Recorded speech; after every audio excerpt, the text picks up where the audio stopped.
بسم الله الرحمن الرحيم அளவற்ற அருளாளனும் நிகரற்ற அன்புடையவனுமாகிய அல்லாஹுவின் பெயரால்.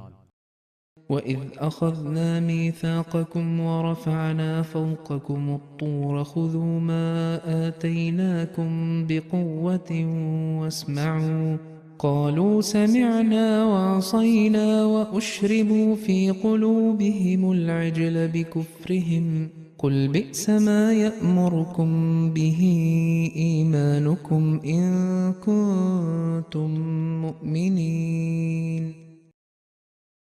உங்களிடம் நாம் உடன்படிக்கை எடுத்ததை எண்ணி பாருங்கள். தூர் மலையை உங்களுக்கு மேல் உயர்த்தினோம், உங்களுக்கு நாம் வழங்கியதை பலமாக பிடித்துக் கொள்ளுங்கள், செவி மடுங்கள் என கூறினோம். செவியுற்றோம், மாறு செய்தோம் என்று அவர்கள் கூறினர். நம்மை மறுத்ததால் அவர்களின் உள்ளங்களில் காளை கன்றின் பக்தி ஊட்டப்பட்டது. நீங்கள் சரியான நம்பிக்கை கொண்டிருந்தால் உங்கள் நம்பிக்கை உங்களுக்கு கெட்டதையே கட்டளையிடுகிறதே என்று கேட்பீராக.